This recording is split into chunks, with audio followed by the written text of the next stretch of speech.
যে মহাপরিকল্পনা না নিলে বড় বিপদে পড়তে যাচ্ছে বাংলাদেশ। মন্তব্য প্রতিবেদনটি লিখেছেন এলাহি নেওয়াজ খান। 3 দিক দিয়ে ভারত পরিবেষ্টিত, পূর্ব দিকে গৃহযুদ্ধের রক্তাক্ত মিয়ানমার, দক্ষিণে বিশাল বঙ্গোপসাগরের উত্তাল তরঙ্গরাশি এবং মাঝখানে 54,000 বর্গমাইলের ছোট্ট বাংলাদেশ। কোনো প্রাকৃতিক সম্পদ নেই, আছে 18 কোটি মানুষের বিশাল জনশক্তি। একসময় চীনের মহান নেতা মাও সেতুং বলেছিলেন, জনসংখ্যা কোনো সংকট নয়, বরং সম্পদ। তাই তো বিদেশে কর্মরত এই জনগোষ্ঠী এখন আমাদের অর্থনীতির প্রধান চালিকা শক্তি। এর পাশাপাশি দেশটির ভৌগোলিক অবস্থান এমন এক ভূ রাজনৈতিক গুরুত্ব বহন করছে যা বহু শত বছর ধরে উপেক্ষিতই ছিল।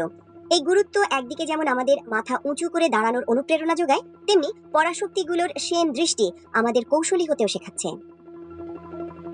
চট্টগ্রাম, চালনা ও পায়রার মতো 3টি বিরাট বন্দর সুবিধার পাশাপাশি পূর্ব এশিয়ার বিশাল অর্থনৈতিক অঞ্চলের সঙ্গে দক্ষিণ এশিয়ার সংযোগ স্থাপনকারী দেশ হিসেবে বাংলাদেশের অবস্থান এখন বিশ্ব সম্প্রদায়ের দৃষ্টিতে অনেক বেশি গুরুত্বপূর্ণ। একইভাবে চীনের ভূ রাজনৈতিক কৌশলের অংশ হিসেবে প্রসিদ্ধ মুক্তোর মালা নেটওয়ার্ক বা স্ট্রিং অফ পার্লস স্ট্র্যাটেজি সঙ্গে সংযুক্ত হওয়ার বিষয় সহ ভারতের শিলিগুড়ির চিকেন নেক সংকট বাংলাদেশের ভূমিকাকে আরও অপরিসীম করে তুলেছে। আবার অন্যদিকে মিয়ানমারের ভেতর স্বাধীন আরাকান রাষ্ট্র পরিচালনার লক্ষ্যে চলমান রক্তাক্ত যুদ্ধ এবং বাংলাদেশ ও ভারতের উত্তর পূর্বাঞ্চলের কিছু এলাকা নিয়ে একটি খ্রিস্টান রাষ্ট্র গঠনের পশ্চিমা পরিকল্পনার গুঞ্জন বাংলাদেশের ভূমিকাকে আবার জটিল করে তুলেছে।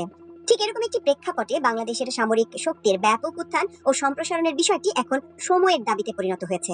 এসব ছাড়াও বিশ্ব ক্ষমতার মানচিত্রের পরিবর্তনশীলতার পরিপ্রেক্ষিতে বাংলাদেশের নিরাপত্তা ও সামরিক সক্ষমতার বিষয়টি অতীতের যে কোনো সময়ের চেয়ে আরো অনেক গুরুত্বপূর্ণ হয়ে উঠেছে। যদিও এটা সত্য, আমাদের সামরিক শক্তির বিকাশ কখনোই সুনির্দিষ্ট ডক্ট্রিনের ভিত্তিতে ঘটেনি। রাজনৈতিক পালাবদলের সঙ্গে সঙ্গে বারবার হোঁচট খেয়েছে। শুধু তাই নয়, অনেক বেদনাদায়ক ঘটনায়ও বহুবার পিছিয়ে গেছে অগ্রযাত্রা। স্বাধীনতার পর গত 54 বছরে যুদ্ধ ছাড়া অভ্যন্তরীণ সংঘাতে যত অফিসার নিহত হয়েছেন তার নজির বিশ্বের ইতিহাসে কোথাও নেই। তাছাড়া গণতন্ত্রের ধারাবাহিকতায় বিঘ্ন ঘটানো জেনারেল এরশাদ ও জেনারেল মঈন ইউ আহমেদের সামরিক হস্তক্ষেপ এবং অতঃপর আওয়ামী লীগের ফ্যাসিবাদী শাসনকে মদত প্রদানকারী কয়েকজন সেনাপতির নগ্ন ভূমিকা পালন সামরিক বাহিনীকে জনবিচ্ছিন্ন করে ফেলেছিল মারাত্মকভাবে। তবে দিন শেষে জুলাই আগস্ট ছাত্র জনতা বিপ্লবকালে প্রতিষ্ঠান হিসেবে সামরিক বাহিনীর গণমুখী ভূমিকায় আবার জনসম্পৃক্ততা বৃদ্ধি পেয়েছে। মূলত একটি জাতীয় সামরিক বাহিনী দেশের স্বাধীন সার্বভৌমত্ব রক্ষার প্রতীক, আর সেজন্যই তারা জনগণের কাছে বীর হয়ে ওঠে। এরকম বীরত্ব গাথা আমরা বহুবার দেখেছি। আবার এটাও দেখেছি কিভাবে কিছু অফিসার ইতিহাসের জঘন্যতম ফ্যাসিবাদী শাসন কায়েমে সহায়তা করেছেন। এত কিছু সত্ত্বেও আমাদের মতো ছোট ছোট দেশে সংকটকালে সামরিক বাহিনীর ভূমিকা গুরুত্বপূর্ণ হয়ে ওঠে। সেটা দুভাবে ঘটে, একটা নেতিবাচক, অন্যটা ইতিবাচক। একটি চরম নিপীড়নমূলক, অপরটি মুক্তিকামী মানুষের সারথি। যেমন একটা পেশাদার সেনাবাহিনী সরকারের নিপীড়নমূলক শাসনের সহায়ক শক্তি হিসেবে কাজ করতে পারে, সেক্ষেত্রে সরকার বিরোধী সব আন্দোলনকে নিষ্ঠুরভাবে দমন করতে সামরিক বাহিনী কোনো কুণ্ঠাবোধ করে না। পৃথিবীর নানা দেশে এ ধরনের ঘটনার অসংখ্য দৃষ্টান্ত রয়েছে। আমরা 1971 সালে বাংলাদেশের নিরস্ত্র মানুষের উপর পাকিস্তান আর্মির নৃশংসতা দেখেছি। আবার একই আর্মির বাঙালি অফিসারদের পক্ষ ত্যাগ করে স্বাধীনতা যুদ্ধে অংশ নেওয়ার ঘটনাও ইতিহাস হয়ে আছে।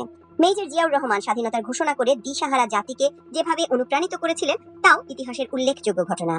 তাই বলা হয়ে থাকে, জাতীয় সেনাবাহিনী সরকারের পক্ষ ত্যাগ না করা পর্যন্ত কোনো বিপ্লব সফল হয় না। সে সময় জিয়াউর রহমানের নেতৃত্বে পাক সেনাবাহিনীর পক্ষ ত্যাগ আমাদের স্বাধীনতা যুদ্ধের মোড় ঘুরিয়ে দিয়েছিল। অবশেষে 9 মাস রক্তাক্ত যুদ্ধের পর আমরা স্বাধীনতা লাভ করি। এই যে সরকারি পক্ষ ত্যাগ করে বিপ্লবীদের সঙ্গে যোগ দেওয়ার ঘটনা, তা ইতিহাস জুড়ে ভুরি ভুরি আছে। যেমন ফরাসি বিপ্লবকালে ফরাসি গার্ড রাজার পক্ষ ত্যাগ করে বিপ্লবীদের সঙ্গে যোগদান করলে বিপ্লবের আশু সাফল্য ঘটে। এটা ছিল রাজকীয় বাহিনীর এলিট ইনফ্যান্ট্রি রেজিমেন্ট। এই বাহিনী বাস্তিল দুর্গে আক্রমণ চালালে দ্রুত দুর্গের পতন ঘটে। অন্যদিকে রাজকীয় আর্মি প্রথম দিকে রাজার প্রতি অনুগত থাকলেও শেষমেশ সংঘাতে জড়াতে অনীহা প্রকাশ করে, যা ফরাসি রাজতন্ত্রের পতন অনিবার্য করে তুলেছিল। আবার রুশ বিপ্লবের কথাই ধরা যাক। সেই বিপ্লবের সময় সেনাবাহিনীর একটা বড় অংশ রাজতন্ত্রের পক্ষ ত্যাগ করে বলশেভিকদের সঙ্গে যোগ দেয়। এর ফলে রুশ বিপ্লব দ্রুত সফলতা লাভ করে। একই ঘটনা আমেরিকার বিপ্লব বা স্বাধীনতা যুদ্ধের সময় ঘটেছিল। তখন ব্রিটিশ সেনাবাহিনীর নিম্ন পদের কিছু অফিসার ও সৈনিক স্বাধীনতাকামী যোদ্ধাদের সঙ্গে যোগ দিয়েছিল। এতে ব্রিটিশ আর্মির মনোবল ভেঙে পড়ে এবং আমেরিকার স্বাধীনতা ত্বরান্বিত হয়। এরকম আরো অনেক ঘটনার কথা ইতিহাসের পাতায় লিপিবদ্ধ আছে।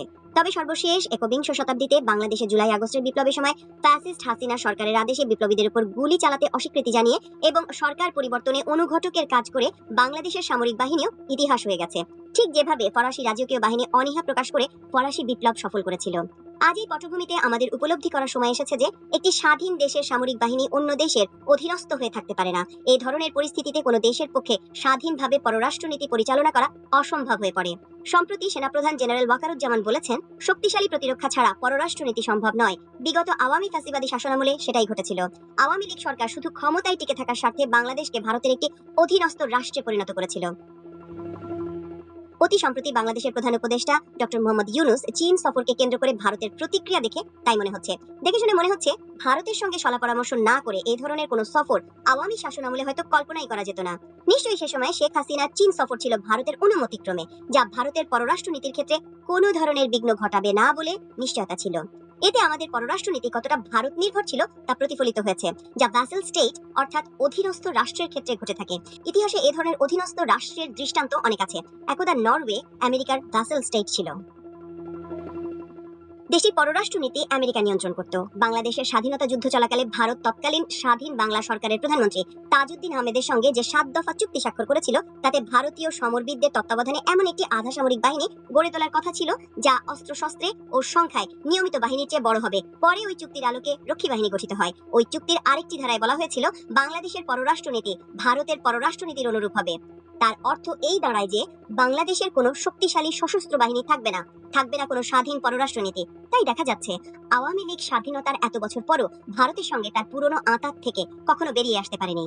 পরিশেষে এটা বলা যায়, অদূর ভবিষ্যতে বাংলাদেশকে বেশ কিছু চ্যালেঞ্জের মোকাবেলা করতে হবে, যেমন অস্থিতিশীল মিয়ানমার, পার্বত্য চট্টগ্রামের অস্থিরতা, দেশের অভ্যন্তরে পূর্ব পরিকল্পিত অন্তর্ঘাতমূলক তৎপরতা, বিগ ব্রাদারের অব্যাহত মনস্তাত্ত্বিক চাপ, সীমান্তে ক্রমাগত উত্তেজনা বৃদ্ধি প্রভৃতি নানা ধরনের নিরাপত্তার ঝুঁকি সৃষ্টি হতে পারে।